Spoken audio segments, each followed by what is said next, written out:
రాబోయే ప్రభుత్వంలో మహిళల కోసం కలలకు రెక్కలు కార్యక్రమాన్ని ఖచ్చితంగా అమలు చేస్తామని, ఆర్థికంగా మహిళలు చదువులో వెనుకబడి ఉండరాదన్న ఉద్దేశ్యంతో ఈ పథకం రూపకల్పన చేశారని పెద్దాపురం టీడీపీ, జనసేన, బీజేపీ కూటమి ఉమ్మడి అభ్యర్థి సిట్టింగ్ ఎమ్మెల్యే నిమ్మకాయల చంద్రజప్ప అన్నారు. డోర్ టు డోర్ ప్రచారంలో భాగంగా పెద్దాపురం పట్టణం 28, 29 వార్డుల్లో ఇంటింటికి వెళ్లి సూపర్ 6 కలలకు రెక్కలు పథకాలు వివరించారు. ఈ సందర్భంగా రాజప్ప మాట్లాడుతూ టీడీపీ, జనసేన, బీజేపీ అమలు చేయనున్న సూపర్ 6 పథకాల ద్వారా రాష్ట్రంలో పేదలకు మేలు చేకూరుతుందని పేర్కొన్నారు. రాష్ట్రంలో జరుగుతున్న దుష్ట పాలనను అంతమొందించి ప్రజలకు మెరుగైన పాలన టీడీపీ, జనసేన, బీజేపీతోనే సాధ్యమన్నారు. రాష్ట్రంలో ఎన్నికల కోసం ప్రజలు ఎదురుచూస్తున్నారన్నారు.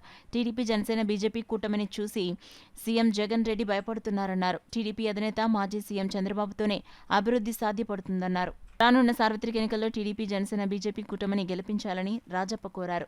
కార్యక్రమంలో పెద్దాపురం మాజీ మున్సిపల్ చైర్మన్ రాజా సూరిబాబురాజు, పెద్దాపురం నియోజకవర్గ బీజేపీ నాయకులు విత్తనాల వెంకటరమణ, యువ నాయకులు నిమ్మకాయల రంగనాథ్, మండల పార్టీ అధ్యక్షులు, క్లస్టర్ ఇన్ఛార్జీలు, యూనిట్ ఇన్ఛార్జీలు, బూత్ కన్వీనర్లు, తెదేపా, జనసేన, బీజేపీ నాయకులు, కార్యకర్తలు పాల్గొన్నారు.